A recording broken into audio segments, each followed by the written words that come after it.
Muy buenas tardes con todos los presentes. El día de hoy, sábado 30 de abril, vamos a continuar con la exposición de la clase de anteayer acerca del manejo de las hemorragias posparto, donde se van a tocar básicamente técnicas como el pinzamiento de las arterias uterinas o técnica SEA, lo que es la compresión bimanual y asimismo el uso correcto de lo que es el balón Backel, ¿no? Tengan todos muy buenas tardes. Bueno, el día de hoy vamos a hacer un pequeño recordatorio antes de poder iniciar acerca de lo que conversamos la clase pasada. Si bien es cierto, hablamos básicamente de los conceptos acerca de lo que es la hemorragia posparto, ¿verdad? Que tiene bastante que ver con este tema que estamos tratando esta tarde. Recordemos que las hemorragias posparto, como habíamos mencionado, es toda pérdida sanguínea mayor o igual a 500 mililitros, ya sea en un parto vaginal o normal, y una pérdida sanguínea mayor a 1000 mililitros o 1 litro en el caso de una cesárea, ¿sí? Asimismo, habíamos mencionado también que muy aparte de la pérdida sanguínea que pueda tener una mujer en esta etapa del posparto, también nosotros lo vamos a poder identificar si me está haciendo un grado de hemorragia cuando mi paciente tiene una inestabilidad hemodinámica, ¿no? También hablamos eso en la clase anterior, ¿no? Si mi paciente tiene características clínicas que me muestren a mí que está inestable, ¿no? Que esté chocada, con funciones vitales alteradas, con la clínica alterada en el sentido de que esté soporosa, no esté lúcida, ¿no? Entonces a eso también vamos a catalogar que es una paciente que está presentando algún grado de hemorragia. Hablamos también acerca de lo que es las 4 T's de las hemorragias posparto, el tono, el trauma, el tejido, la trombina, ¿no? En qué se caracterizaba cada uno. Dijimos que el que tiene mayor incidencia hasta la actualidad sigue siendo la atonía uterina dentro de la clasificación de lo que es el tono, que es la primera T, ¿no? ¿Cuáles son básicamente las características por las cuales una mujer puede hacer una atonía uterina durante la etapa del posparto? Es sobredistensión uterina, una paciente que haya habido el uso de oxitóxicos, ¿no? Un expulsivo prolongado, también mencionamos eso. La segunda T que habíamos hablado es acerca de lo que es el trauma, ¿no? El tejido, la retención de tejidos, y por último lo que es la trombina, donde se mencionó alteraciones de la trombina como el CID, que es la coagulación intravascular diseminada, ¿sí? Asimismo, hemos conversado acerca de lo que es el alumbramiento, la tercera etapa del parto, hablamos sobre el alumbramiento, eh, cuáles son las etapas, las partes del alumbramiento, los signos, ¿no? Básicamente que nosotros realizamos en el momento de la atención del parto de la placenta, básicamente, ¿no? Para que la placenta realice su desprendimiento con las membranas y sus anexos correspondientes, cuáles son los signos, ¿no? Hablamos un poquito acerca de las definiciones como el signo del pescador, el signo de la maniobra de Dublín, hablamos acerca de la maniobra de Brandt-Andrews, ¿no? Entre otras más que ya básicamente espero que hayan recordado acerca de la clase anterior, ¿no? Justo aquí estamos viendo otra vez el signo de Affel, el signo de Strassman, el signo de Kirchner. En realidad hay bastantes maniobras que nosotros realizamos en este periodo de desprendimiento de la placenta, ¿sí?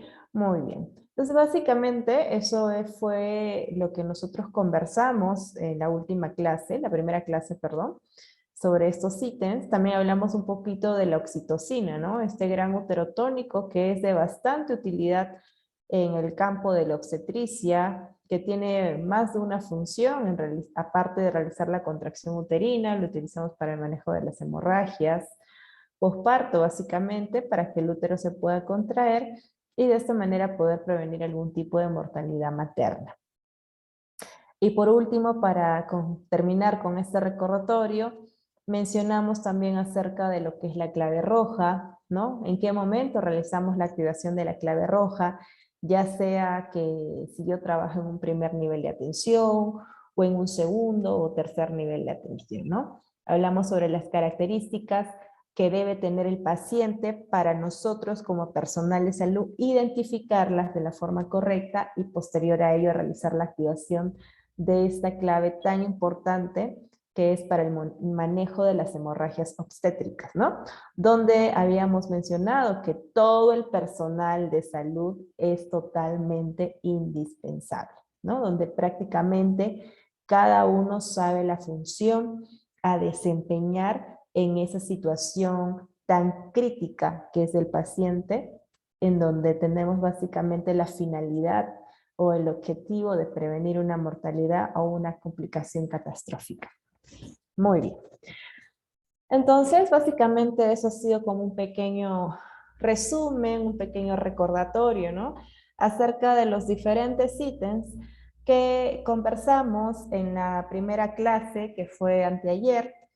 Ahora es el día de hoy, sábado, ya vamos a hablar un poco más a fondo acerca de lo que son estas técnicas del alumbramiento, ¿no? Las técnicas del alumbramiento que se manifiestan en esta etapa de la hemorragia posparto. Muy bien. Vamos a empezar.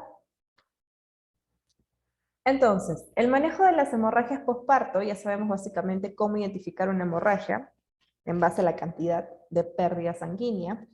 Vamos a hablar acerca de lo que son las técnicas de la compresión bimanual, ya sea una compresión bimanual interna, externa o combinada. Asimismo, vamos a hablar acerca de estos medicamentos, los uterotónicos, ¿no? Que utilizamos bastante en el control del sangrado obstétrico, como es la oxitocina. Usamos también lo que es la ergometrina o la metilergonovina, ¿no? Que son derivados del cornezuelo de centeno. Y asimismo también el uso de las prostaglandinas C2, que básicamente aquí se clasifica lo que es el misoprostol, ¿verdad? Aquí también vamos a hablar acerca de lo que es el pinzamiento de las arterias uterinas, ¿no? Con básicamente el material quirúrgico que vamos a utilizar son las pinzas Fester para realizar el pinzamiento de acuerdo a las agujas del reloj, que vamos a verlo básicamente más adelante. También les he traído un pequeño video para que pueda ser de más entendible esta técnica que se realiza para controlar el sangrado obstétrico. Vemos también lo que es el uso del balón Bacri, ¿no? También es para controlar el sangrado posparto. Es una técnica bastante utilizada también que vamos a conversar el día de hoy. Muy bien, nuevamente les doy la bienvenida oficialmente para los que tal vez recién se están reincorporando a la clase, ¿no? Que tengan, les doy la bienvenida, espero que pueda ser de bastante importancia lo que vamos a conversar esta tarde, que sea algo totalmente fructífero para el conocimiento de cada uno de ustedes que están presentes y que puedan, debido a eso, enriquecer más la información, los conocimientos, el día a día y poder brindar una atención de calidad, ¿no? A nuestros pacientes, más que todas las gestantes que atendemos el día a día.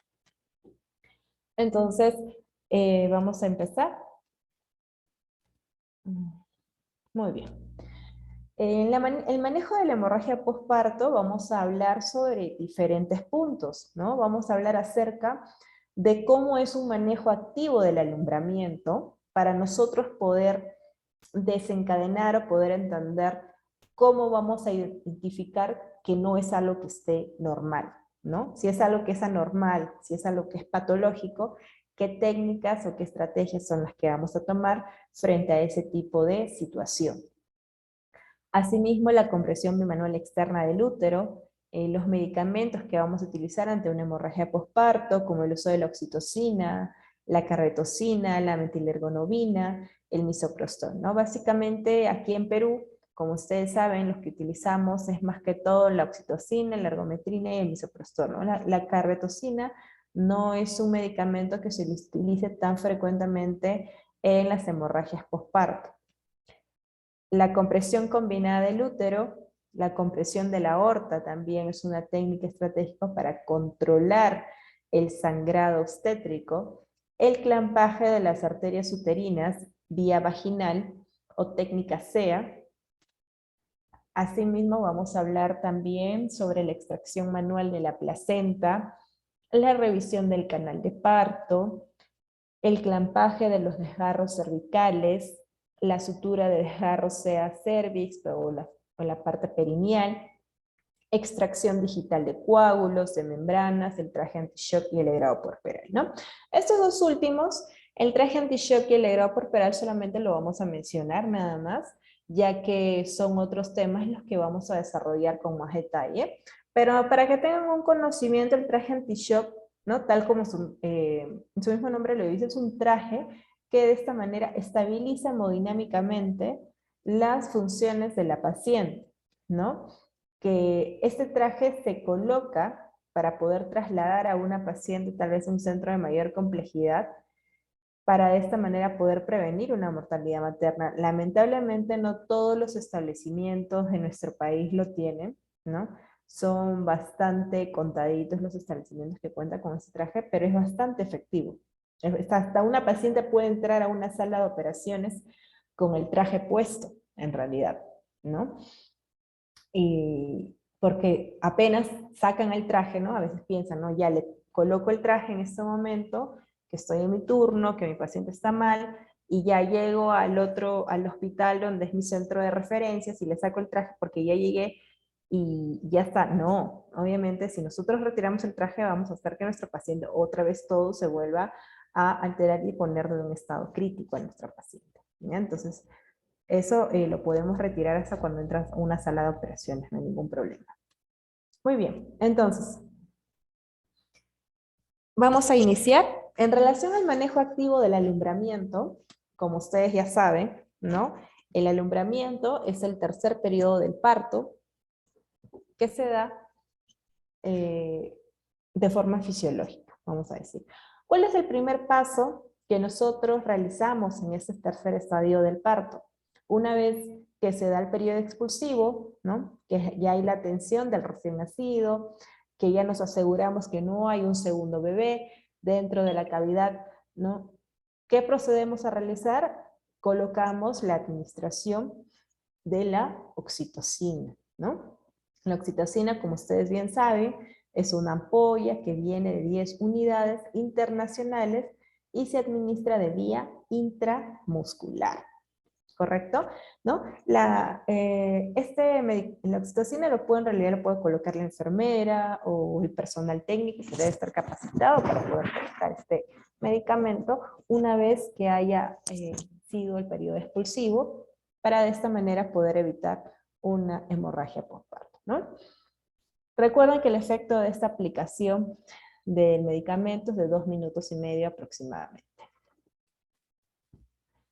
El segundo paso que se realiza en un alumbramiento activo, se va a ejercer una tracción, como estamos viendo acá, controlada del cordón umbilical, y se va a aplicar simultáneamente una contratracción sobre el útero de la mujer. ¿Qué nos va a ayudar a esto? ¿O qué beneficio es realizar este tipo de maniobra, este tipo de técnica? A la salida de la placenta, ¿sí? Y esto se conoce como la maniobra de Brandt-Andrews. Una vez que sale la placenta, que verificamos que nuestra placenta está completa, que los cotiledones están completos, ¿no? Ponemos nuestra placenta a un costado y vamos a realizar una compresión bimanual externa del útero, que sería nuestro tercer paso. ¿En qué consiste esta compresión bimanual? Tal como estamos viendo acá en la imagen, esta técnica consiste en colocar dos de nuestras manos, tanto en la cara anterior del útero, como en la cara posterior del útero, a nivel suprapúbico, ¿sí? A nivel suprapúbico, y de esta manera se va a realizar la compresión, permitiendo que la paciente expulse coágulos o algún tipo de sangrado que haya quedado retenido dentro de la cavidad uterina. Esta maniobra en realidad es bastante útil, es bastante importante en casos de una atonía uterina, porque va a permitir mejor la contracción del cuerpo uterino con la compresión de mis dos manos al momento de realizar este examen. ¿Y cuál es la finalidad o cuál es el objetivo en hacer esa maniobra? Que el útero no se relaje, ¿verdad? Porque si el útero se relaja, la paciente va a empezar a sangrar. Va a empezar a sangrar y eso obviamente, ya como ustedes bien saben, se conoce como una atonía uterina. Entonces, ¿qué más tenemos que hacer? ¿Qué es parte también de este alumbramiento activo que tenemos que realizar nosotros como personal de salud, como personal de obstetricia? Revisar cuidadosamente la placenta. Hay que asegurarnos que nuestra placenta esté totalmente completa.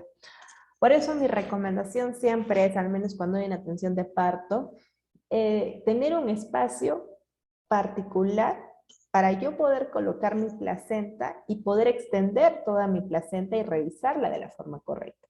Tanto la cara materna, la cara fetal, como las membranas, el corium, el año y asimismo los cotiledones. Y ya al final la medición de mi cordón umbilical, ¿no?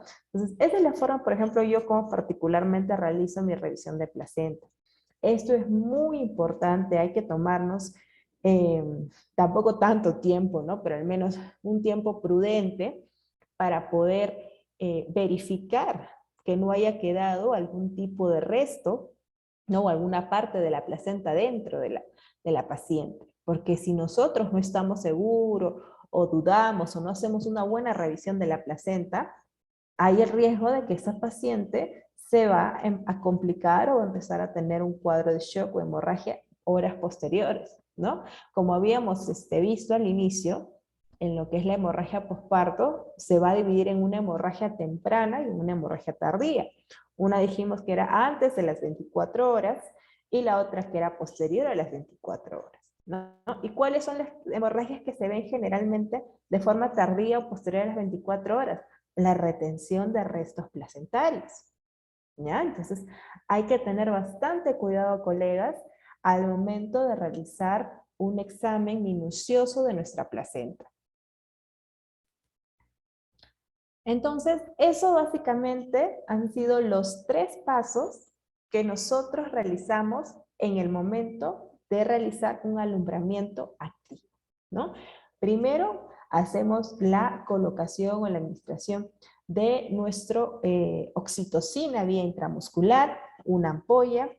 Posterior a ello, realizamos es el nacimiento de la placenta. Para eso realizamos una maniobra, que es la maniobra de Brandt-Andrews, para poder tener la expulsión de la placenta en su totalidad, y posterior a ello hacemos una compresión externa, ¿no? Con nuestras dos manos, una a nivel del fondo uterino, a nivel de la parte de la sínfisis del pubis, para prevenir que el útero no se relaje y asimismo también para que pueda ser expulsado en su totalidad los coágulos o la sangre que aún no ha sido evacuada. ¿Ya? Muy bien. Ahora, en relación a la parte de los medicamentos que nosotros utilizamos en este tipo de escenarios, que son las hemorragias posparto, tenemos a la oxitocina, como habíamos hablado, a la metilergonometrina o ergometrina o metergin, a lo que es el misoprostol también, y a la carretosina, ¿no? Vamos a mencionar solamente estos 3, a la oxitocina, la ergometrina y al misoprostol. Como bien saben, la presentación viene de 10 unidades internacionales que se aplica vía intramuscular, ¿no? ¿Cuáles son los efectos que produce este útero tónico? Es un efecto antidiurético, que hay el riesgo de que pueda presentar un edema cerebral o un edema pulmonar, náuseas, vómitos, ¿sí? Ahora, si se administra de una forma muy rápida, esta oxitocina puede causar una hipotensión en la paciente, una arritmia en la paciente, ¿ya? ¿Qué precauciones o contraindicaciones debo tener? Que puede ocasionar una neumopatía, una cardiopatía, una nefropatía, una hepatopatía activa, ¿correcto? Y en el caso de la ergometrina, la presentación es 0.2 miligramos, que puede ser administrada vía intramuscular, ¿ya? El efecto de la ergometrina, o metargin, como ustedes quieran llamarlo, es de 20 minutos aproximadamente, ¿no? A veces, por ejemplo, en el caso, un caso clínico, ¿no? Es una paciente, como ustedes bien saben, me está haciendo atonía uterina, mi útero no se relaja, la paciente está sangrando, sangrando, sangrando.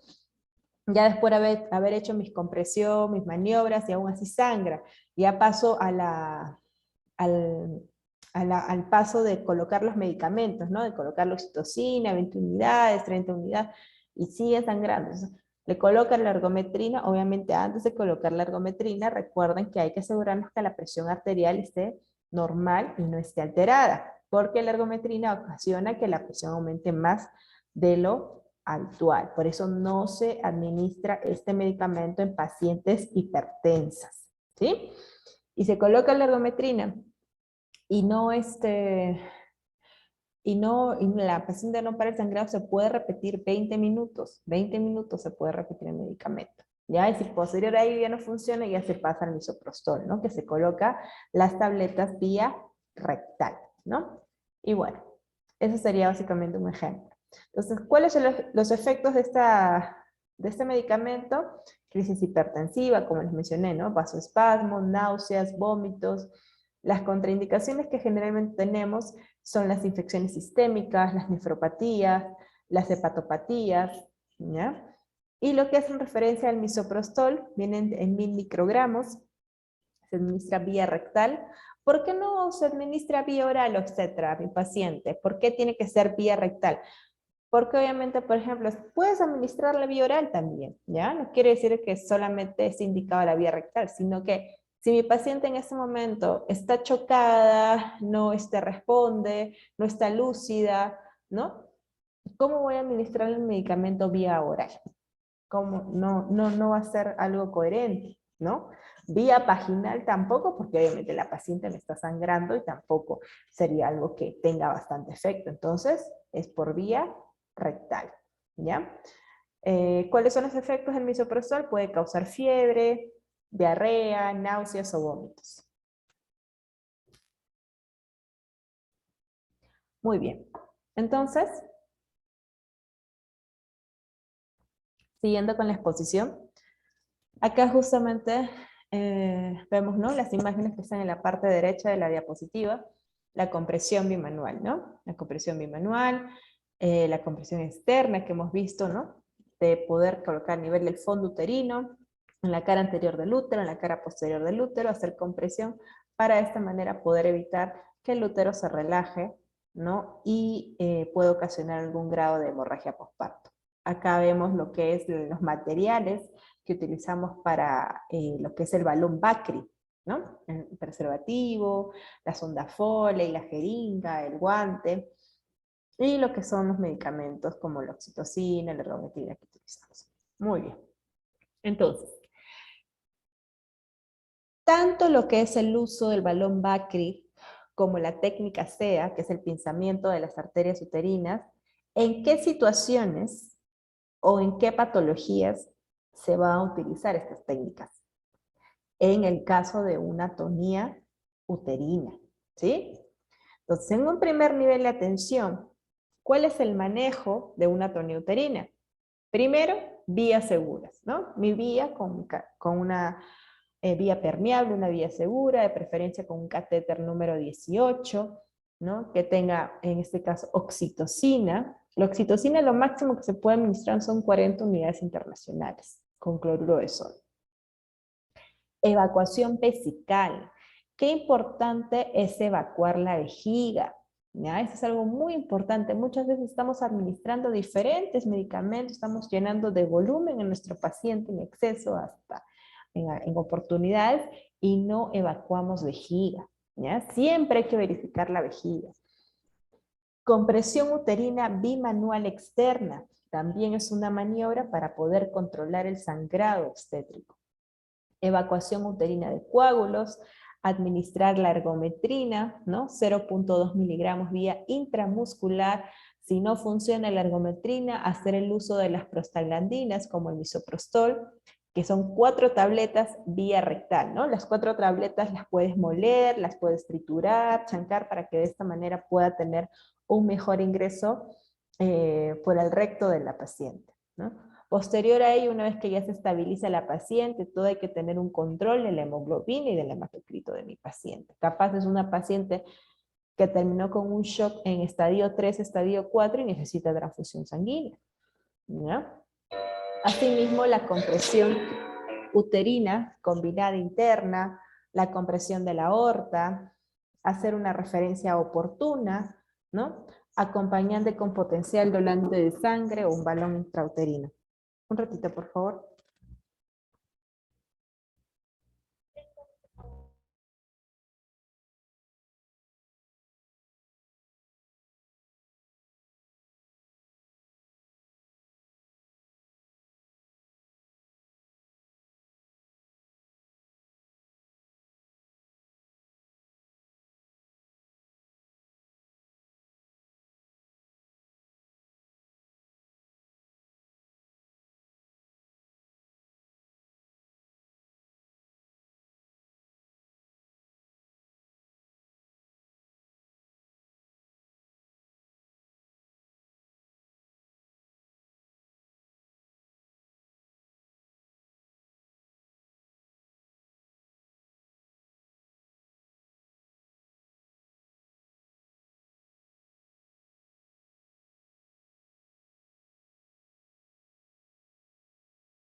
Sí, disculpe, se acaba de ir se fue la señal de internet.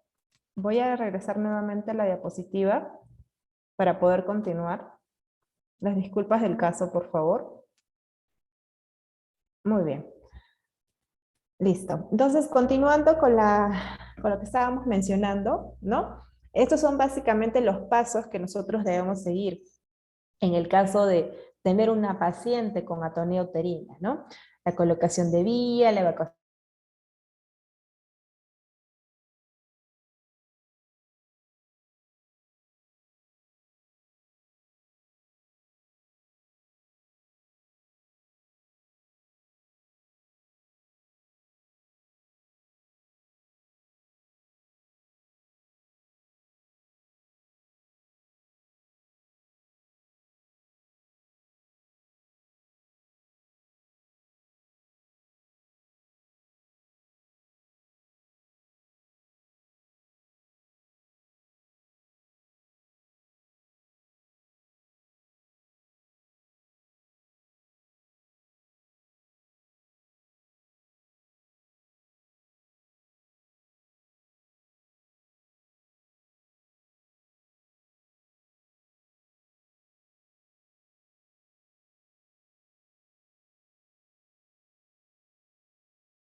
Hola, ¿me escuchan?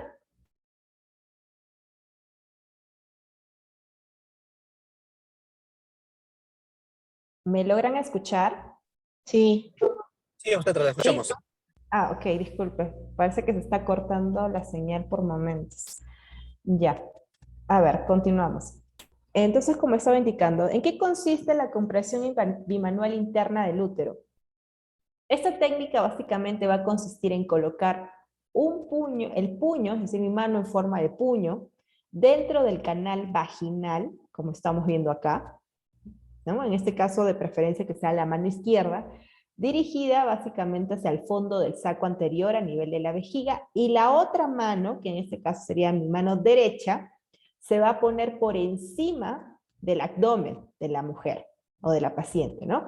Hacia el fondo uterino. Recordamos que más o menos a esta altura se encuentra el fondo uterino.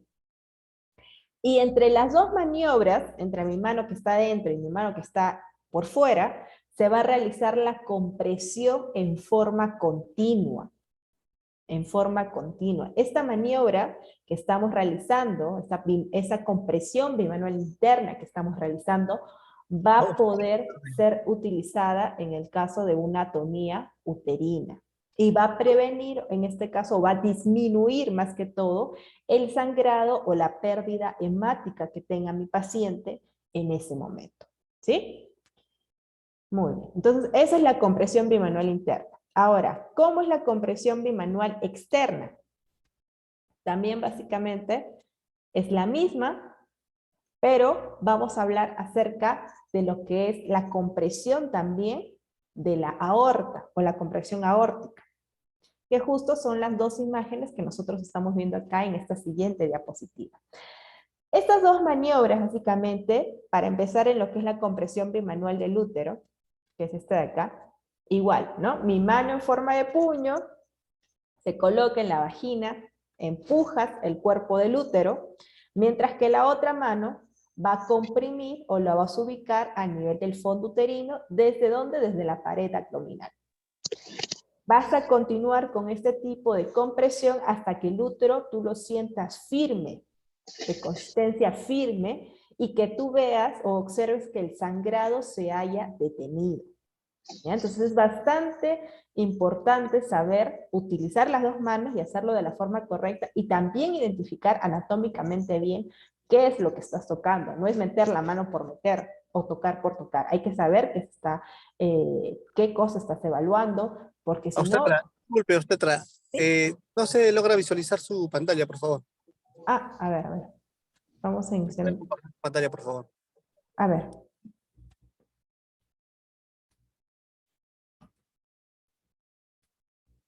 A ver, ¿ahora se logra visualizar? Correcto, obstetra. Sí, perfecto. Ya, disculpe. A ver, vamos a aumentarlo. Ya. Sí se ve, ¿verdad? ¿Sí se logra ver? Sí, Sí, se ve, Sí. Ah, obstetra. ya. Listo. Ya, gracias. Muy bien, seguimos. Entonces, como les estaba indicando, de esto se trata la compresión bimanual del útero. ¿Ya? Entonces, asimismo, hay otra maniobra que es la compresión aórtica, como estamos viendo acá, ¿no? Con mi mano, igual en forma de puño, la puedo colocar, vas a comprimir la aorta, que ¿dónde está anatómicamente la aorta? Está de la zona abdominal, donde está la parte umbilical o lo que es el ombligo, lateralizado un poco hacia el lado izquierdo. Ahí vamos a ubicar la aorta. Entonces, en esa zona vamos a comprimir, ¿no? Que está por encima del ombligo, ligeramente hacia la izquierda, verificando que la compresión sea efectiva. ¿Y cómo voy a saber que mi compresión es efectiva? Cuando nosotros no se vamos a palpar lo que es el pulso femoral, cuando no se advierte el pulso femoral. ¿Ya? Entonces, estas técnicas de compresión bimanual, la compresión aórtica, queridos colegas, son bastante indispensables en un inicio ante el caso de una hemorragia postparto, ¿no? Que es básicamente ¿cuál? La más conocida, la atonía uterina. ¿Ya? Entonces, vamos a continuar. Ya. Entonces, hasta acá, para que me hayan podido entender lo que estoy hablando, hemos conversado ya el manejo activo del alumbramiento, cuáles son los 3 pasos o los 4 pasos adecuados de un alumbramiento, la revisión que realizo, qué medicamento coloco, cuál es la maniobra que realizo para el desprendimiento placentario, ¿no? ¿Qué medicamentos básicamente utilizamos en el caso del alumbramiento o en el caso de una hemorragia posparto como una atonía uterina? ¿Cuál es el manejo de esta patología en un primer nivel de atención? El manejo oportuno, ¿no? Y asimismo la compresión bimanual del útero que realizamos y la compresión aórtica para poder disminuir o controlar un sangrado obstétrico, ¿no? Muy bien. Entonces, ahora vamos a pasar a la técnica SEA, ¿no? Es una técnica que consiste en el pinzamiento de las arterias uterinas. ¿Y en qué momento utilizamos esta técnica? Como lo habíamos mencionado hace un momento, para los casos de atonía uterina. ¿Ven? O sea, prácticamente todo casi se relaciona con esta patología, ¿no? O sea, ya varias veces se está repitiendo porque casi es la que tiene más incidencia, es la que es más frecuente en nuestras pacientes y son las técnicas que más están relacionadas para el manejo de este tipo de hemorragia, que es la atonía. Vamos a empezar por la parte anatómica, ¿no? Como ustedes bien saben, la irrigación uterina se va a distribuir en un 30% por la arteria tubo ovárica y en un 70% se va a desglosar entre la arteria uterina, la arteria cervical y la arteria vésico-vaginal. ¿Cuáles son las indicaciones de esta técnica de SEA? ¿En qué momento se va a aplicar esta técnica? ¿No? ¿A quién se le aplica esta técnica? ¿Qué materiales voy a utilizar al momento de aplicar esta técnica? ¿Cuánto tiempo de acción es la aplicación de esta técnica y cuál es la vía de aplicación? ¿No? Son preguntas básicamente que nosotros nos vamos a realizar para poder tener un adecuado conocimiento acerca de este tipo de técnica que realizamos en una hemorragia.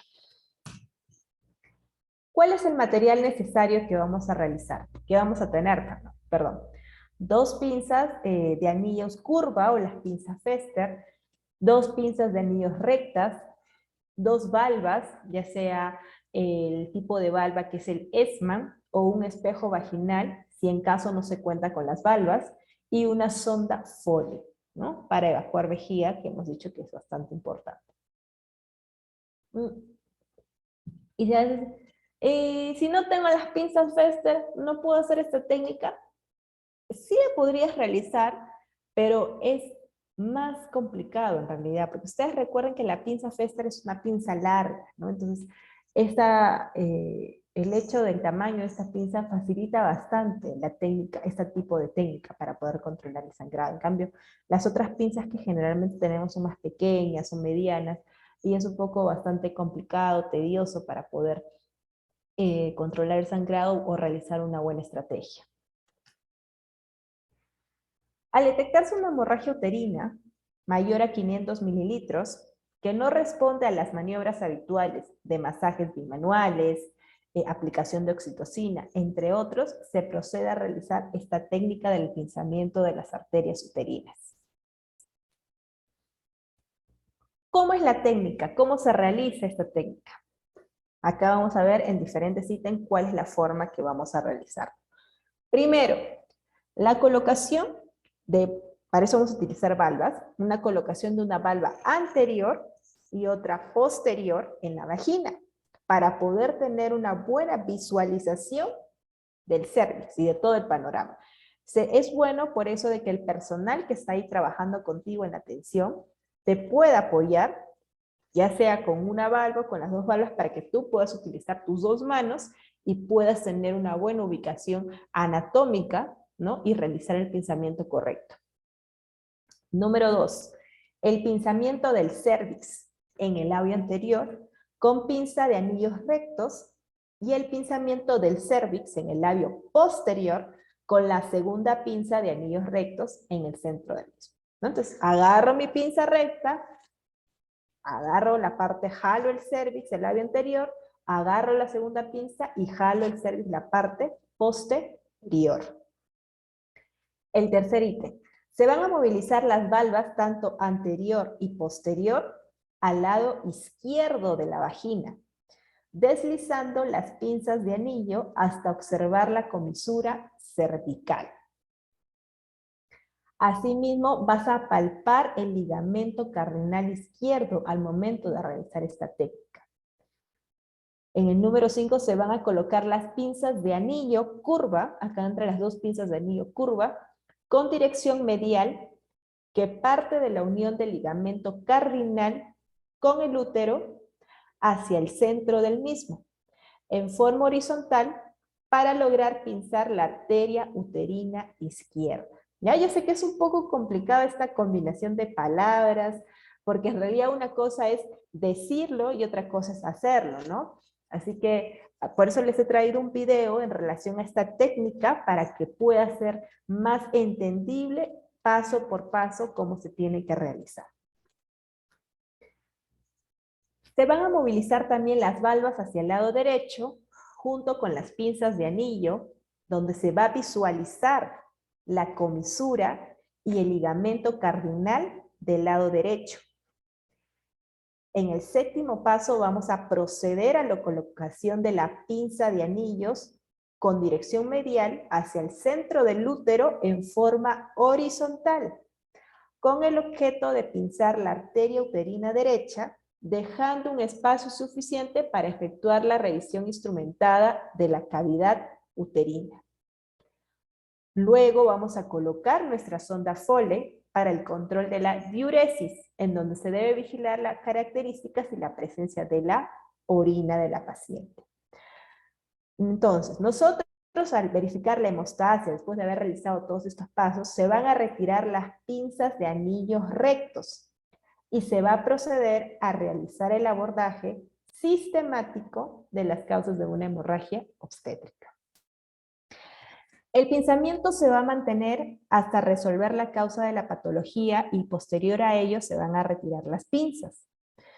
En casos refractorios, al menos se va a proceder a la recolocación de pinzas y se va a pasar a la paciente a una histerectomía obstétrica. Eso ya estamos hablando de un caso ya bastante complejo, que aún así el sangrado sigue, ya que comprometa útero, ¿no? Bueno, y ahí se va a proceder a un procedimiento quirúrgico mayor como lo que es la histerectomía, ¿ya?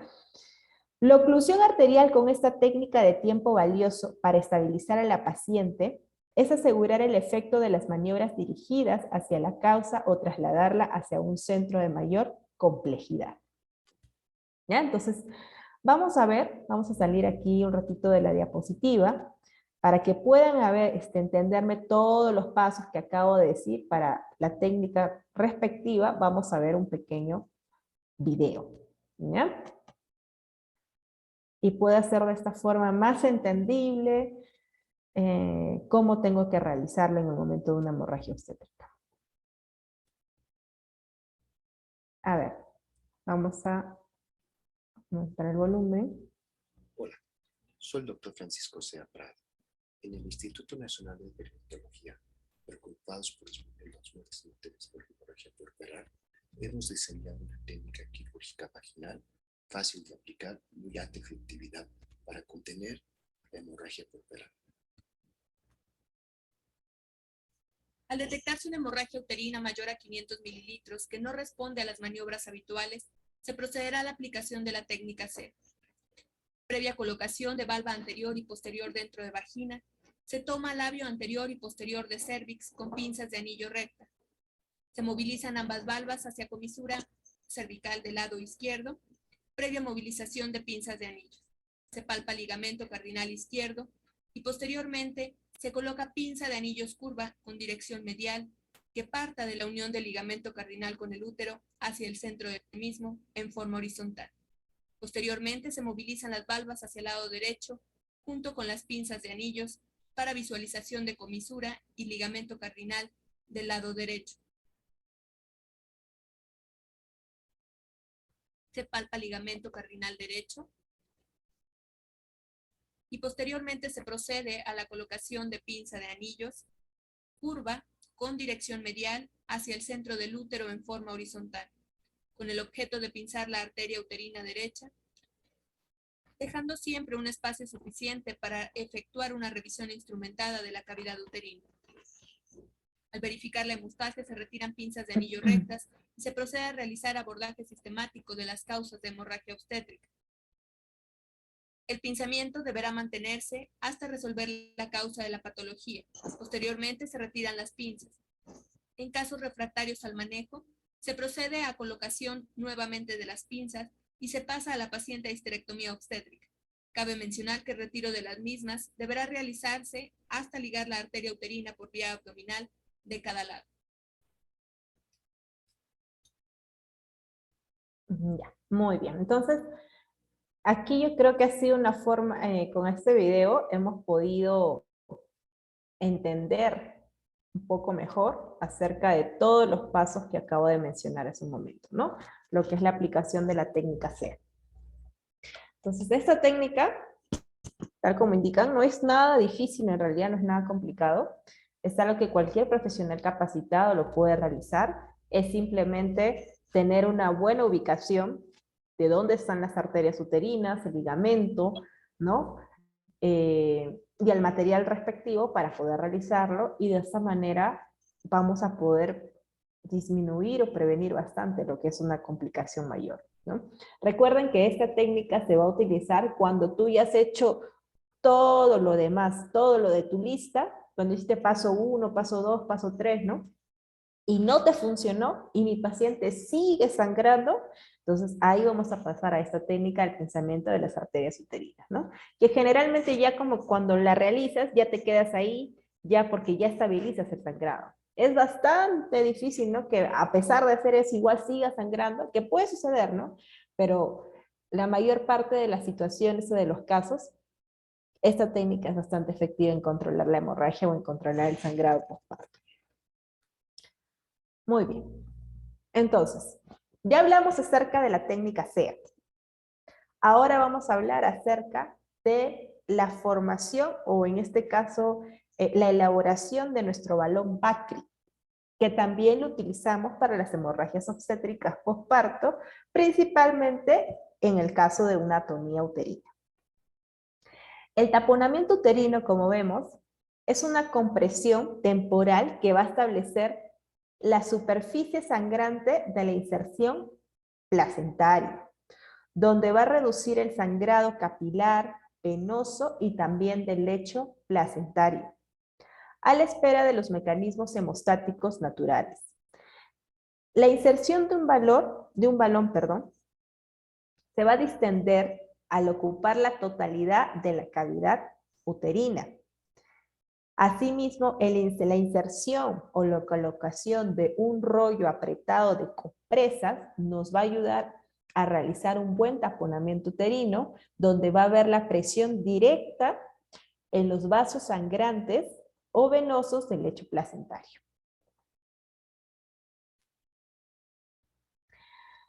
La colocación de varias compresas puede ocluir toda la cavidad uterina. Esa también es una técnica para controlar el sangrado, ¿ya? La colocación de compresas hace un taponamiento y hace que el sangrado disminuya en ese momento. ¿Cuáles son los inconvenientes que se pueden presentar? Para empezar, se requiere experiencia y capacitación y rapidez en la colocación respectiva. Es difícil determinar el tamaño del taponamiento, ¿no? Muchas veces hacemos el uso de las gasas que nos están diciendo, pero ponemos, colocamos y sigue sangrando, ¿no? Entonces no vemos en realidad en su totalidad el origen verdadero de todo el sangrado de la paciente.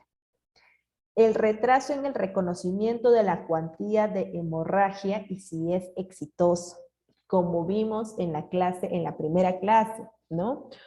Cómo nosotros calculamos la pérdida sanguínea de nuestra paciente, ¿no? Vimos, ¿no? Cuando es una toalla higiénica, cuánto de sangre se pierde. Cuando está en una riñonera, cuánto de pérdida sanguínea hay.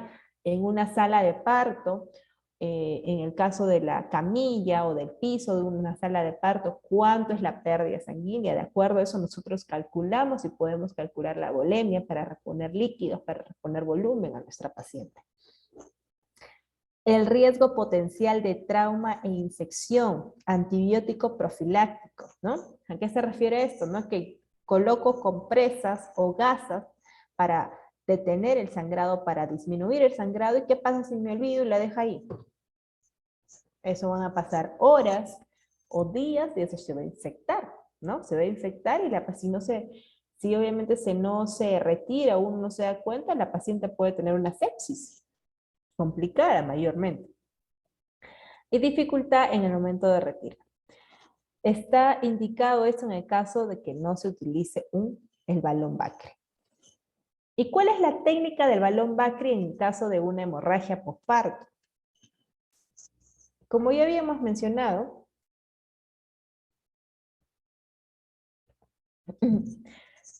las causas de la hemorragia obstétrica son ocasionadas por una atonía uterina, que es la pérdida del tono muscular, la retención de tejido placentario, traumatismos y deficiencias en la coagulación, que son las 4 T's.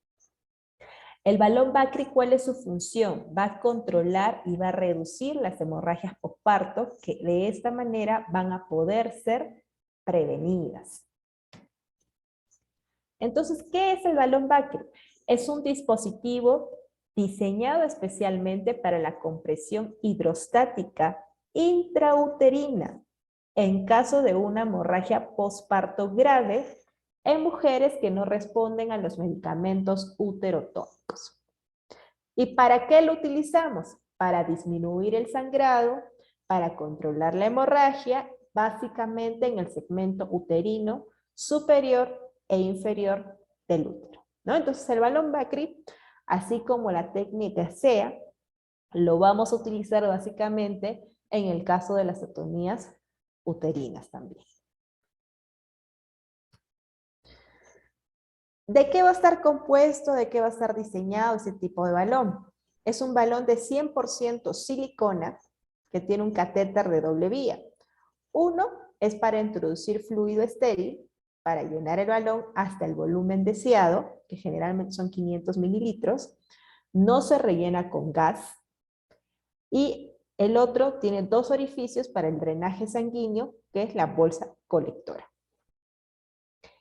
El volumen de la cavidad uterina tras un parto es de 250 mililitros y el volumen medio utilizado es de 250 mililitros hasta 300. No se debe exceder más de 500 mililitros.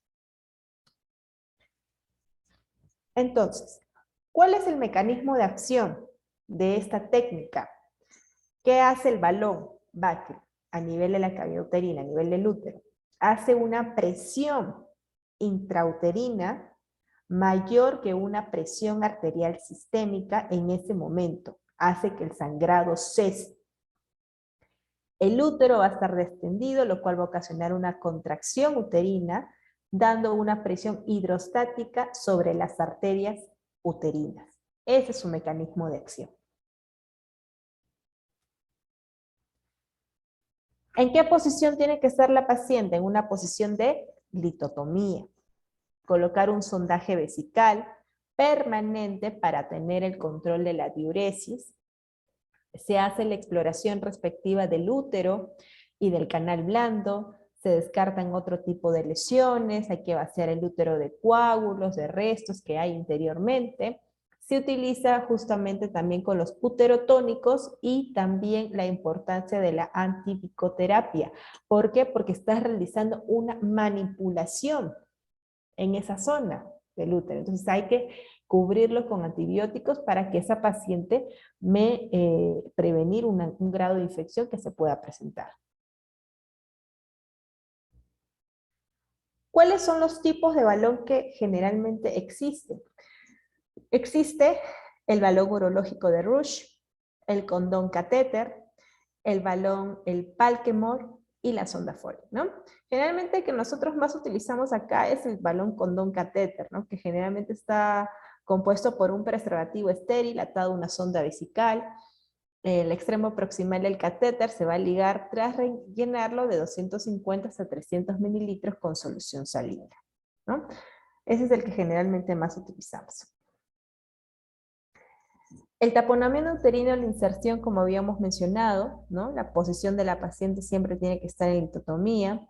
Se va a realizar la colocación con unas pinzas de Fester y con nuestra mano vamos a mantener el balón en posición recta mientras se llena con solución salina, donde va a existir una compresión en el fondo del saco vaginal que se va a aplicar una tracción, ¿no? Como estamos viendo acá en la imagen, acá estamos viendo la sonda, ¿no? El preservativo que prácticamente está inflado, se está llenando con la solución salina que estamos insertando dentro de la cavidad uterina. El taponamiento uterino, las vías de colocación puede ser transvaginal, que es de forma anterógrada, o de forma transabdominal, que es la forma retrógrada, ¿no? Esta es la que generalmente utilizamos, la primera. ¿Cuál es la colocación correcta? Esta es la colocación correcta, ¿no? No es la forma como estamos viendo en esta figura acá. Recuerden que tiene que ingresar de una forma recta y firme dentro de la cavidad uterina para poder realizar el llenado correspondiente con la solución salina, que máximo puede ser hasta 500 mililitros. ¿Cuánto tiempo puede estar mi balón dentro? Máximo 24 horas. ¿Ya? Los instrumentos que generalmente utilizamos en el balón Bakri son 2 pinzas Fester rectas, una tijera, una vela vaginal, un balón Bakri, una solución salina, un equipo de venoclisis, una jeringa de 50 mililitros, un recipiente con agua estéril, un tensiómetro, solución de iodopovidona, gasas, bolsa colectora. Bueno, esto básicamente es siempre y cuando tengamos el balón Bakri, ¿no? Que es este de acá, ¿no? Aquí, bueno, básicamente en nuestro país creo que no se tiene este insumo, casi la mayor parte para poder controlar una hemorragia obstétrica, es nosotros formar nuestro propio balón, ¿no? Dudo mucho que los establecimientos tengan el verdadero balón Bakri, ¿no? Para ya poder realizarlo. Casi la mayoría lo crea, ¿no? En ese momento, que es con el condón, el preservativo, que es con la sonda Foley, con la solución salina, con la jeringa, ¿no? Es una creación manual que se realiza en ese momento para evitar una mayor cantidad de hemorragia de ese paciente, ¿no? ¿Cuál es la demostración del balón Bakri con jeringa? ¿No? Tomamos 500 mililitros de solución salina e inyectamos en el balón Bakri a través de la válvula hasta completar los 500 mililitros.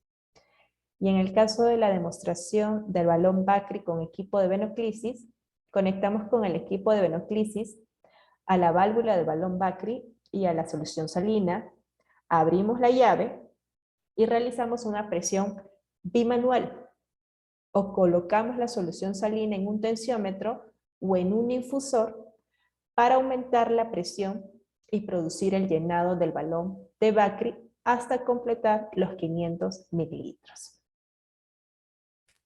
¿no? Y aquí estamos viendo, ¿no? Los diferentes tipos de balones, ¿no? Este es el que generalmente nosotros utilizamos, ¿no? El de la sonda Foley con el preservativo, donde acá se va a llenar la solución salina, cuando lo ingresamos con una jeringa, ¿no? Por aquí, por nuestra sonda Foley.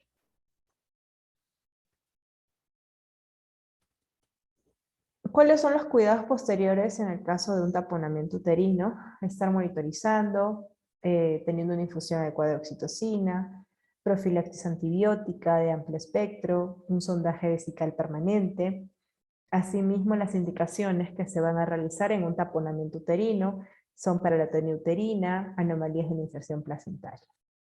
¿Ya? Entonces, antes de pasar, también les he traído un pequeño video para que puedan ustedes visualizar cómo se coloca el balón Bakri, ¿no? Y por qué materiales está compuesto. Colocación de balones de compresión para el manejo de la hemorragia postparto por atonía uterina con balón de Bakri. Es un dispositivo diseñado especialmente para compresión hidrostática intrauterina en casos de hemorragia puerperal grave en mujeres que no responden a uterotónicos. ¿Para qué se utiliza? Disminuir el sangrado en hemorragia postparto. Controlar la hemorragia en el segmento superior e inferior del útero. Insumos e instrumental a utilizar. 2 pinzas Forester rectas aro. Una tijera. Una valva vaginal o parte inferior del espéculo vaginal. Un balón de Bakri. Una solución salina de 500 ml. Un equipo de venoclisis. Una jeringa de 50 ml con punta enroscable. Un recipiente con agua estéril. Un infusor o tensiómetro. Solución de iodopovidona. Gasas y una bolsa recolectora.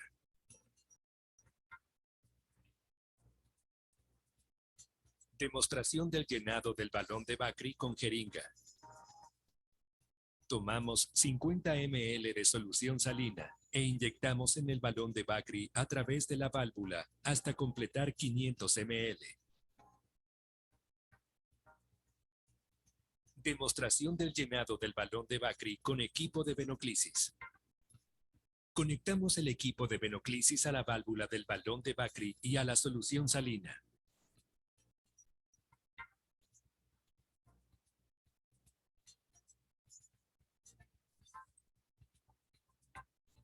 Abrimos la llave, realizamos presión bimanual o colocamos la solución salina en un tensiómetro o en un infusor para aumentar la presión y producir el llenado del balón de Bakri hasta completar 500 ml.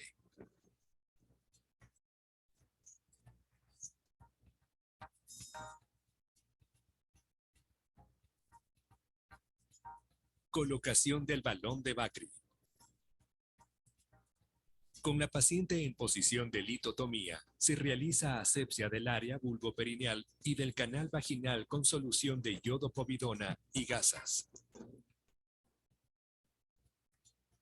Colocar una sonda vesical de Foley para vaciamiento urinario y control de diuresis. Se administra antibióticos profilácticos previa a la colocación del balón de Bakri. El ayudante coloca una valva o parte inferior del espéculo vaginal en pared vaginal posterior para una correcta visualización del cérvix.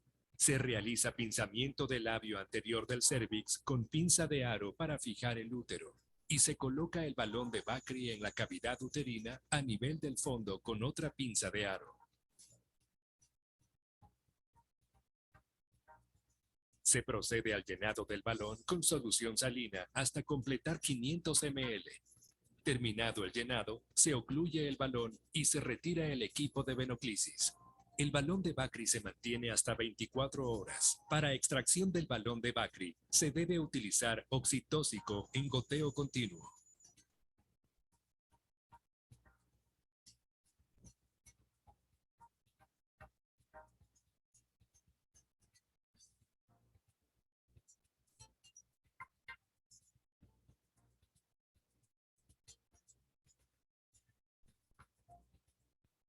Enseñaremos a hacer un taponamiento uterino con preservativo en caso de código rojo que no se dé a uterotónicos u otras maniobras iniciales. Para este taller necesitamos los siguientes materiales que también los debemos tener en el carro de código rojo en el caso de una emergencia. Primero es desenrollar el preservativo e introducir la sonda Foley dentro de él. Posteriormente realizaremos un nudo más o menos a unos 10 centímetros de la punta de la sonda Foley, anudando de manera firme para que no haya un escape de líquido entre la sutura, el preservativo y la sonda Foley. Para esto utilizaremos nudos de cirujano firmes y utilizaremos una seda.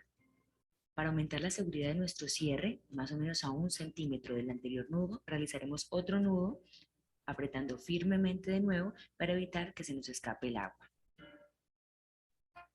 En este caso, nuestros dedos simularán las pinzas Foster de anillo que fijarán el labio anterior del cuello, mientras que con otra pinza vamos introduciendo lentamente el preservativo hasta el fondo del útero para evitar que se nos doble.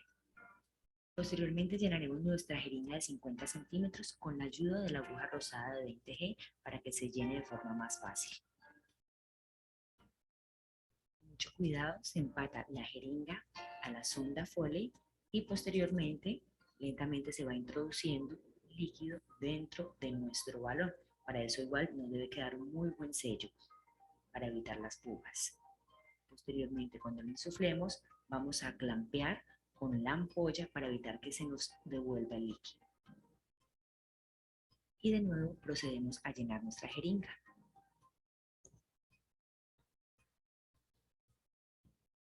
Con mucho cuidado retiramos la ampolla y volvemos a empatar la jeringa hasta que se nos pueda devolver el líquido. Este proceso lo repetiremos hasta completar alrededor de 250 centímetros dentro del balón para así hacer una adecuada presión intrauterina. Cuando finalmente tengamos los 250 centímetros, verificamos y comprobamos que no haya fugas. Procedemos de nuevo a retirar la jeringa y a fijar nuestro clamp, nuestro tapón, y verificamos que no se salga del balón del útero, en este caso de la botella. Los invito a que realicen este taller para que estén preparados en el momento de realizar un taponamiento en paciente real y puedan salvar una vida en caso de código rojo. Muy bien, entonces hemos visto 2 videos. Quería que visualicen en relación a lo que es el taponamiento uterino, de lo que es el uso del balón Bakri, ¿no?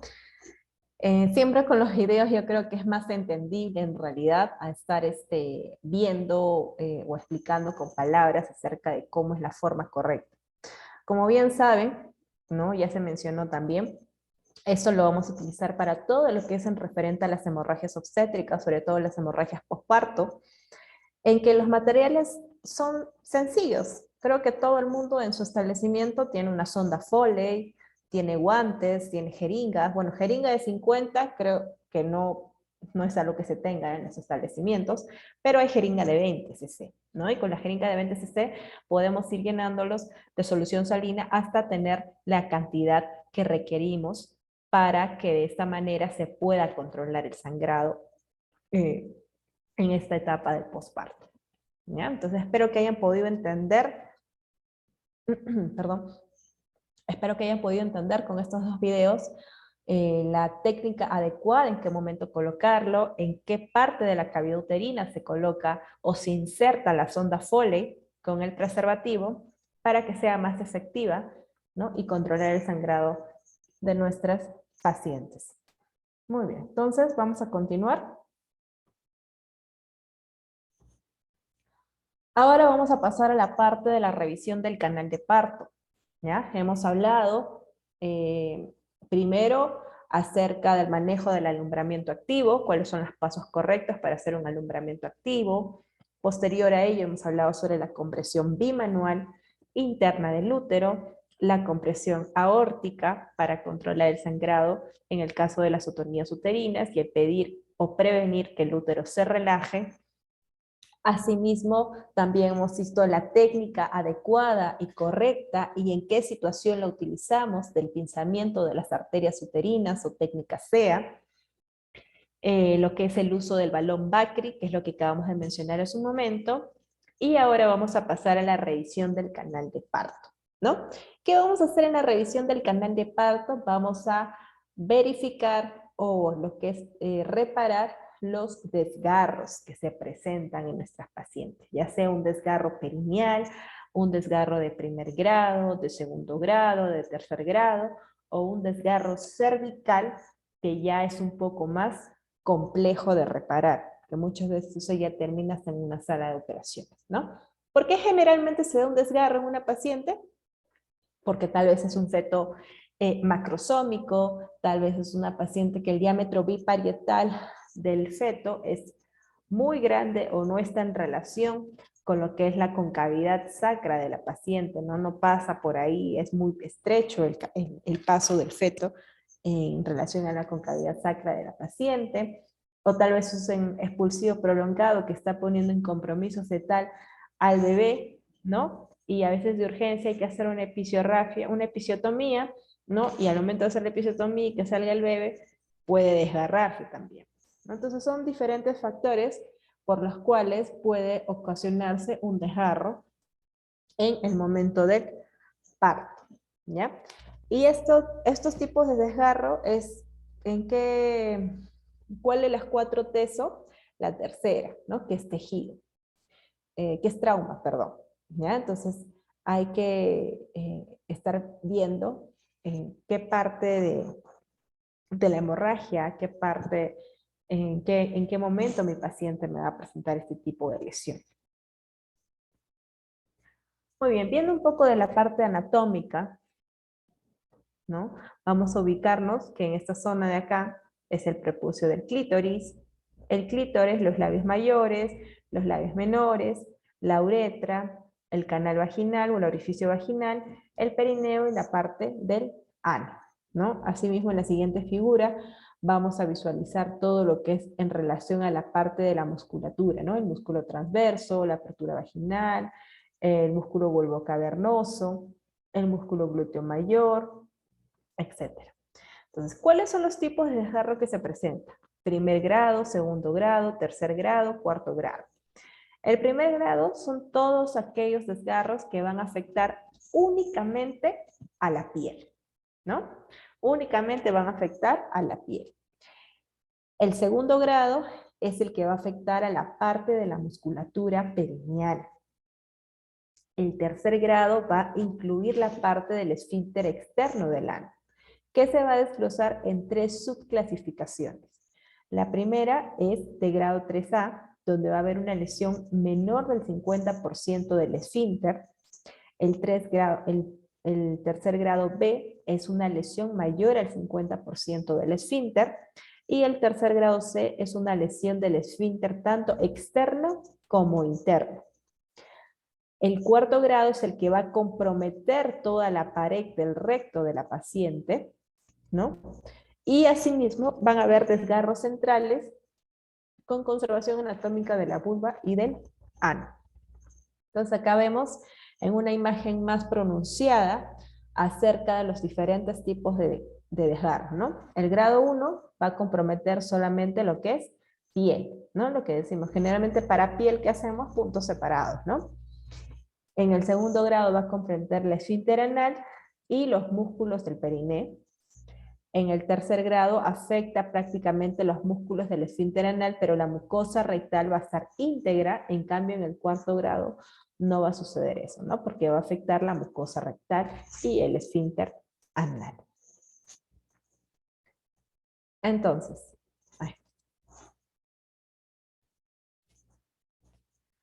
esto se va a producir a consecuencia de qué? A consecuencia del pasaje de la cabeza fetal, como les dije, ¿no? Por un cuello tal vez que aún no está dilatado o a causa de pujos espontáneos. Eso, en este caso, este concepto, más que todo va en relación a la parte de un desgarro cervical, desgarro de cervix, ya de cuello. ¿A qué me refiero que no es un cuello que aún no está dilatado o que tenga pujos espontáneos en paciente? A veces nosotros hacemos pujar a nuestras pacientes antes de tiempo. Muchas veces la dilatación no está completa, o tal vez el cuello no está incorporado en un 100%, y hacemos que nuestras pacientes pujen, ¿no? Entonces, en esas técnicas que la paciente está que puja y puja, tiene pujos espontáneos, es posible que esa paciente me haga un desgarro cervical. ¿Ya? Entonces, por eso es importante nuevamente la parte de la clínica, la parte del manejo obstétrico, colegas, al momento de realizar un tacto vaginal en nuestro paciente y poder verificar las características del cuello uterino. Muy bien. Entonces, esa parte adicional que les traje en estas diapositivas, que es la revisión de cavidad, que sé que en sí no estaba parte del temario, ¿no? Pero tiene bastante que ver con las hemorragias posparto, porque es una de las 4 T's que están dentro de esta clasificación, que están dentro de este grupo, y que ustedes es recomendable que también cuenten con esa información, ¿sí? Muy bien. Entonces, antes de hablar de la extracción manual de la placenta, vamos a pasar a un último video para que puedan visualizarlo. A ver, acá está. Este es el último video. Welcome to our educational video. This video has been developed by MedNav. MedNav is an organization that helps to promote women's and children's health worldwide through education and innovation. If you'd like to know more about our work or indeed support us, please visit this website link.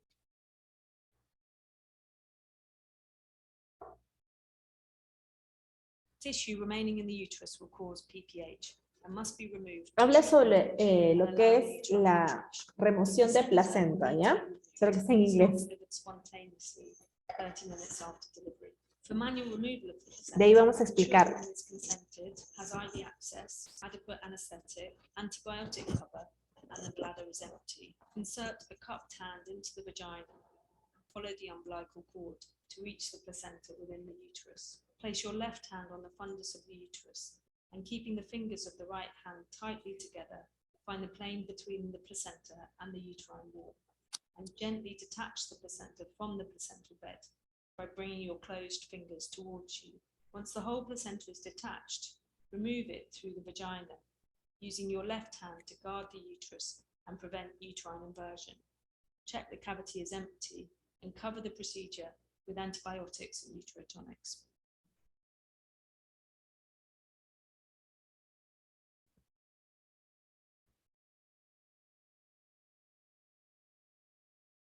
Ya. Muy bien. Entonces, tal vez no han entendido mucho porque estaba en inglés el video, pero vamos a explicarlo, no se preocupen. Pero lo que quería más que todo es que vean la técnica de cómo es una extracción manual de placenta. Colega, disculpe, no se visualizó el video. ¿Perdón? No se visualizó el video. ¿No? Ay, a ver, voy a volver a colocarlo nuevamente, disculpe. Welcome to our educational video. A ver, a ver.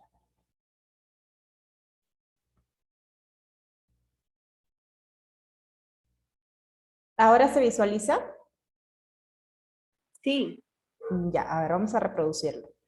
This video has been developed by MedNav. MedNav is an organization that helps to promote women's and children's health worldwide through education and innovation. If you'd like to know more about our work or indeed support us, please visit this website link.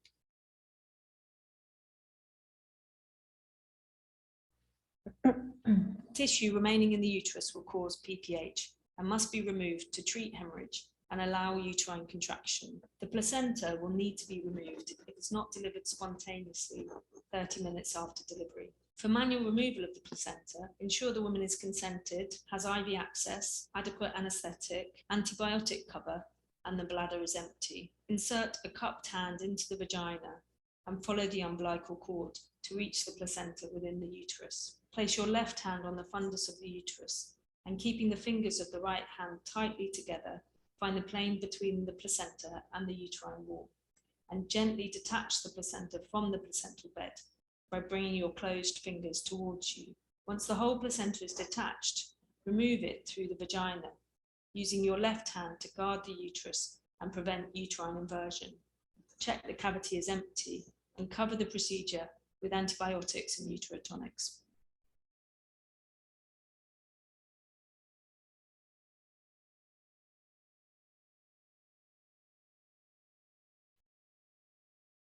Ya, ahora sí. Quería preguntarles, entonces el video que puse hace un rato del balón Bakri, ¿tampoco se logró visualizar o ese sí se vio? No, tampoco se Tampoco visualizó. se vio. Ya, errores técnicos. A ver, disculpen las disculpas del caso. Vamos a volver a colocar en todo caso para que puedan visualizarlo otra vez, ¿ya? A ver, un ratito.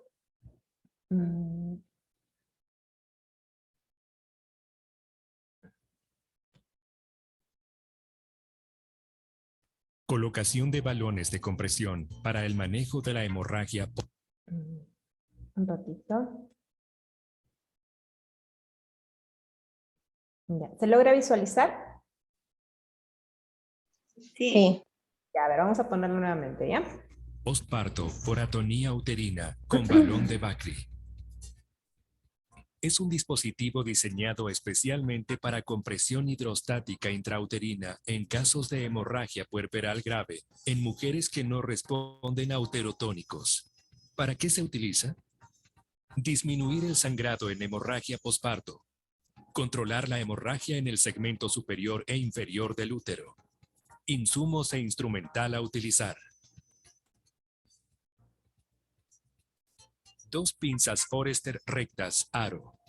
Una tijera. Una valva vaginal o parte inferior del espéculo vaginal. Un balón de Bakri. Una solución salina de 500 ml.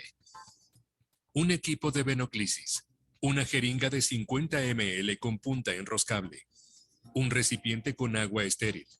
Un infusor o tensiómetro. Solución de iodopovidona. Gasas y una bolsa recolectora.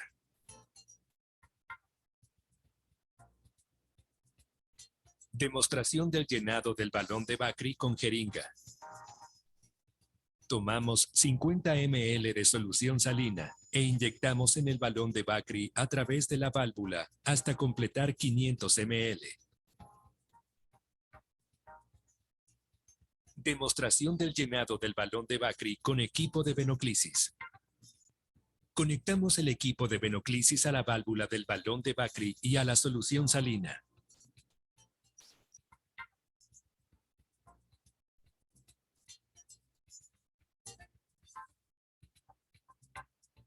Abrimos la llave, realizamos presión bimanual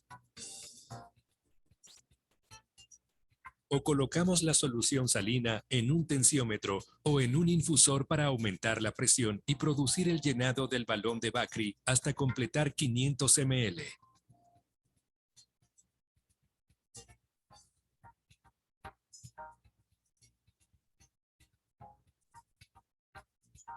Colocación del balón de Bakri.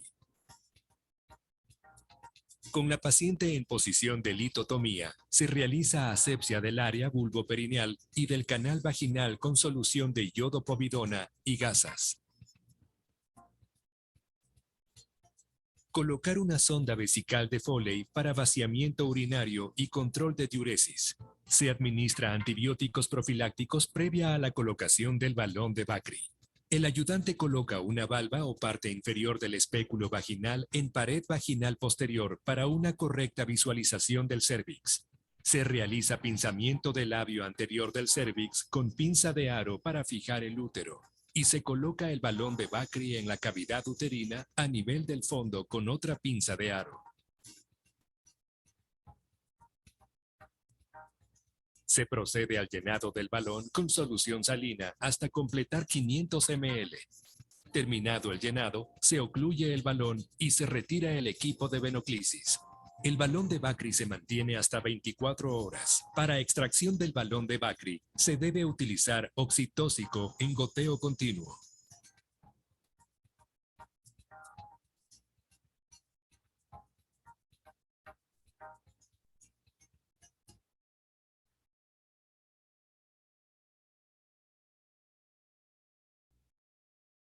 A ver.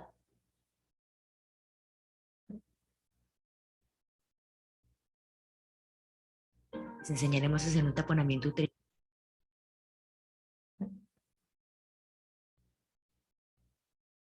A ver, me escuchan, ¿verdad? Vamos ahora a ver el otro video que también les había mostrado, pero bueno, como no se había visto, voy a volver a repetirlo. Con Ya. preservativo en caso de código rojo que no cede a uterotónicos u otras maniobras iniciales. Para este taller necesitamos los siguientes materiales que también los debemos tener en el carro de código rojo en el caso de una emergencia. Primero es desenrollar el preservativo e introducir la sonda Foley dentro de él. Posteriormente realizaremos un nudo más o menos a unos 10 centímetros de la punta de la sonda Foley, anudando de manera firme para que no haya un escape de líquido entre la sutura, el preservativo y la sonda Foley. Para esto utilizaremos nudos de cirujano firmes y utilizaremos una cera. Para aumentar la seguridad de nuestro cierre, más o menos a 1 centímetro del anterior nudo, realizaremos otro nudo apretando firmemente de nuevo para evitar que se nos escape el agua. En este caso, nuestros dedos simularán las pinzas Foster o de anillo que fijarán el labio anterior del cuello, mientras que con otra pinza vamos introduciendo lentamente el preservativo hasta el fondo del útero para evitar que se nos doble. Posteriormente llenaremos nuestra jeringa de 50 centímetros con la ayuda de la aguja rosada de 20G para que se llene de forma más fácil. Con mucho cuidado se empata la jeringa a la sonda Foley y posteriormente lentamente se va introduciendo el líquido dentro de nuestro balón. Para eso igual nos debe quedar un muy buen sello para evitar las fugas. Posteriormente, cuando lo insuflemos, vamos a clampear con la ampolla para evitar que se nos devuelva el líquido. Y de nuevo procedemos a llenar nuestra jeringa.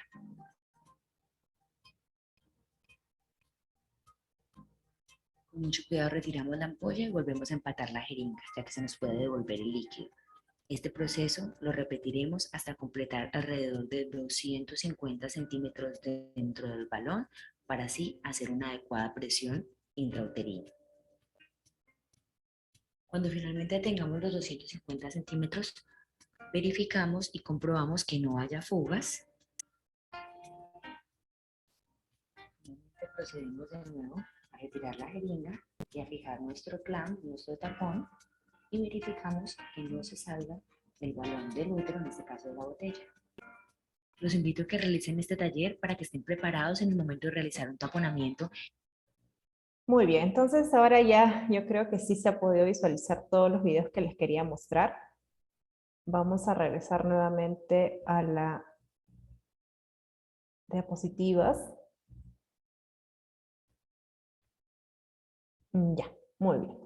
Entonces, nos quedamos en lo que es esta última parte, que es la extracción manual de placenta, ¿no?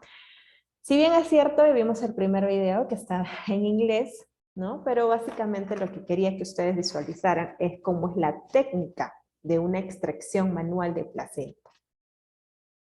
Ya vamos en este momento vamos a explicar detalladamente cómo se hace una extracción manual, ¿no? En qué momento realizar una extracción manual de placenta en nuestra paciente. Para iniciar con esta última parte de la clase de esta tarde, vamos a hablar acerca de la parte anatómica de la placenta, ¿no? Como ustedes saben, la anatomía de la placenta,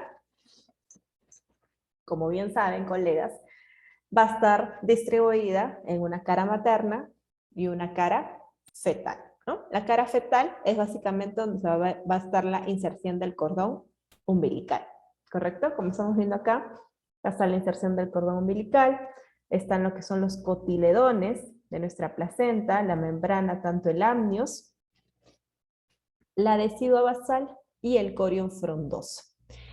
Todos estos componentes son los que nosotros tenemos que verificar al momento de realizar nuestra revisión de placenta.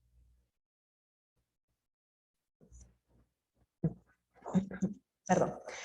Entonces, ¿cómo es el desarrollo de la placenta? La placenta, como ustedes saben, va a estar desarrollada plenamente entre el 15 a 30% de la decidua y va a pesar una sexta parte de lo que pesa el feto. Va a estar compuesta en una cara fetal o en una parte fetal y una cara materna. La cara fetal va a estar conformada por el corión velloso, las vellosidades coriónicas que van a salir de este y el cual se van a proyectar hacia el espacio intervelloso que contiene sangre materna. Y en la cara materna está constituida por la decidua basal hasta el cuarto mes, casi finalizando el cuarto mes, en donde esta va a ser sustituida por la porción fetal. ¿Ya? Esto es más o menos la parte del desarrollo de la placenta. ¿Cuáles son sus funciones? Tienen funciones en relación al metabolismo, el colesterol, los ácidos grasos, el glucógeno, hace el transporte de gases, de nutrientes, de productos de desecho. Asimismo, tiene la función de secreción de endocrina, ¿no? Que están en este grupo las hormonas proteicas, los esteroides, la progesterona y los estrógenos. En el caso de una retención placentaria, vamos a ver las diferentes, la parte de la clasificación, ¿no? Una implantación anormal útero-placentaria. ¿Qué cosa nosotros vamos a observar aquí? Una implantación normal es cuando se va a observar el plano del clivaje. Una implantación anormal, vamos a ver si en caso se presentara lo que es una placenta increta, una placenta acreta y una placenta percreta. De estas tres, ¿cuál es la que es difícil de diagnosticar, así sea por ecografía, y la que trae mayor mortalidad materna? ¿La creta, la increta o la percreta? La percreta, ¿ya? Esta es la que es más difícil de diagnosticar. La creta se va a dar en un 80% de casos, que es una placenta adherente. La increta en un 15%, donde la placenta invade al miometrio. Y la percreta en un 5%, ¿no?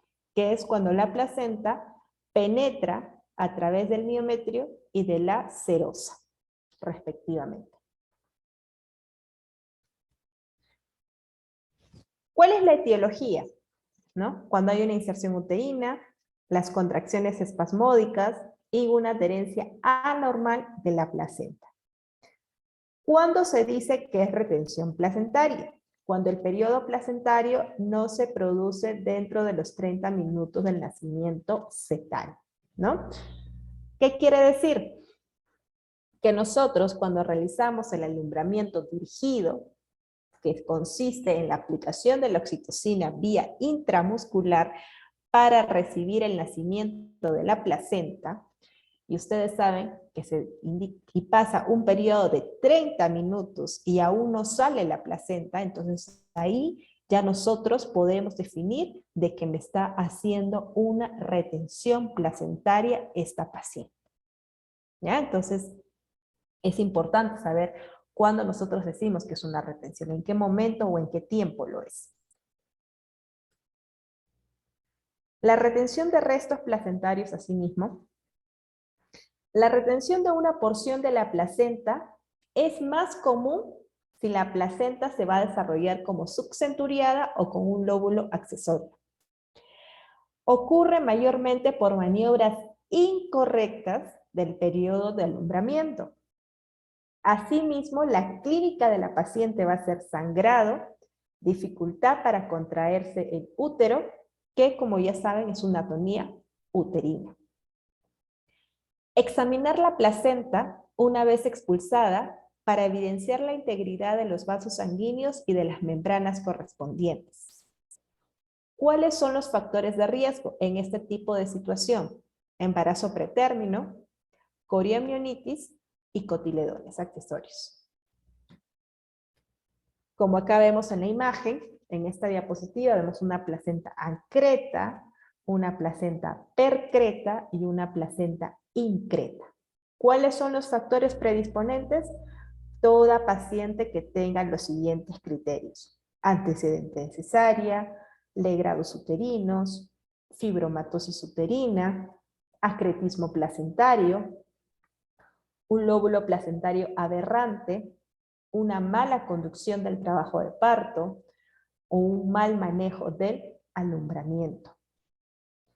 El término de placenta creta se usa para describir cualquier implantación en la cual hay adherencia anormal a la pared del útero y que trae como consecuencia la falta parcial o total de la decidua basal y un desarrollo imperfecto de la capa de Mittauch o fibranoide, ¿no?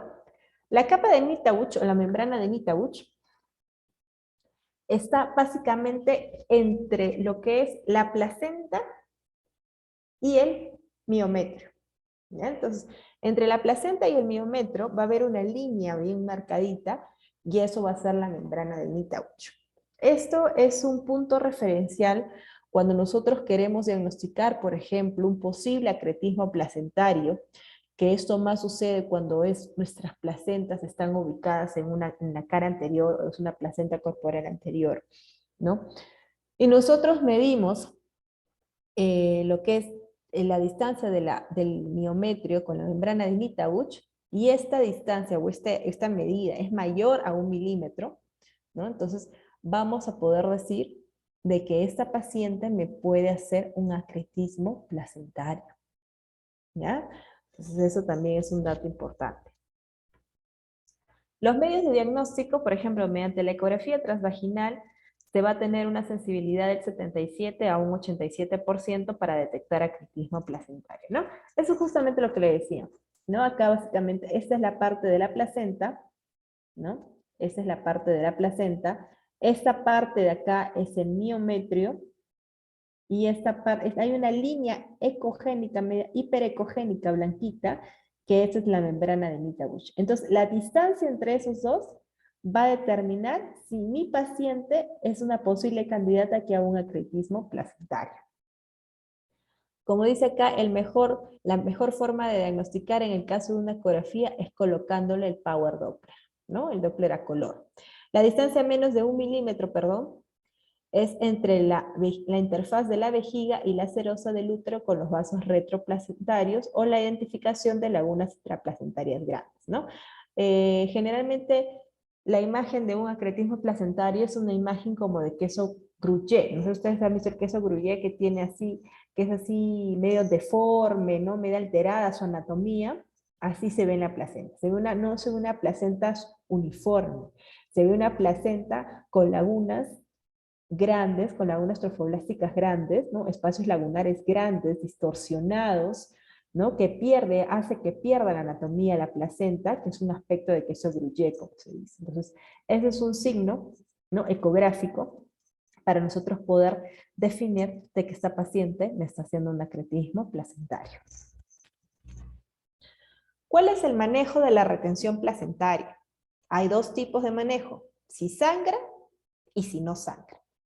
Vamos a ver primero en el caso de que no sangra mi paciente, que ya tú esperaste tus 30 minutos y mi placenta no sale. Y ya, entonces ya pasó el tiempo que es y la placenta no sale, ya puedo decir que me está haciendo una retención placentaria mi paciente. Entonces, pero no sangra. Si no sangra mi paciente, ¿qué hago? Agrego 30 unidades de oxitocina a mi cloruro y coordino con mi centro de referencia y refiero a mi paciente. ¿Sí? ¿Y qué pasaría si mi paciente empieza a sangrar de forma abundante? Si eres un personal de salud que está capacitado para realizar una extracción manual de placenta, adelante, lo puedes realizar. Pero previo a ello, hay que colocar ciertos analgésicos. Analgésicos que generalmente se colocan es la petidina, la atropina o el diazepam, ¿no? Generalmente lo que nosotros mayormente tenemos en nuestros establecimientos es la atropina o el diazepam. Luego, proceder a la extracción manual completa. Al retirar la placenta se va a realizar la compresión bimanual externa y se va a indicar antibicoterapia. Se va a revisar la placenta y el canal de parto y se refiere a un establecimiento de mayor complejidad. ¿Ya? Entonces, ¿a qué voy con esta diapositiva? Que cuando nosotros vamos a realizar la extracción manual de placenta, no es cuestión de agarrar, de decir, ay, ya, mi placenta está retenida, meto mi mano y saco. No, hay pasos que seguir, ¿ya? Porque puedes hacer una reacción vasovagal en mi paciente, y ahí sí la paciente te puede hasta morir por este tipo de reacción. Entonces, hay que colocar para empezar analgésicos, porque tú sabes que no solo vas a meter tu mano, puedes meter hasta casi toda tu mano y un poco más para poder ubicar, porque tienes que bordear con tus dedos todo el borde de la placenta y poder guiar, y tu punto de guía va a ser el cordón umbilical. Mediante el cordón umbilical va a ser tu punto de guía, vas a bordear con tus dedos hasta poder ubicar toda la placenta y de esta manera poder hacer la extracción completa.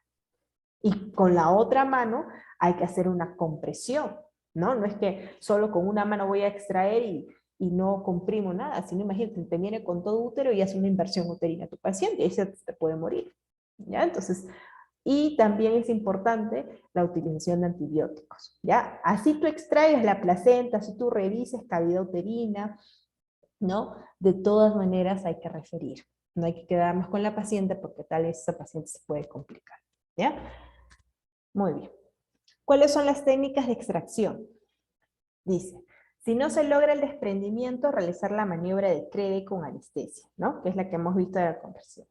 Realizar la extracción manual de la placenta con la paciente anestesiada, ¿ya? Se introducen las manos, con los dedos unidos en el útero y se despega cuidadosamente la placenta con el borde cubital mientras la mano externa sujeta al útero.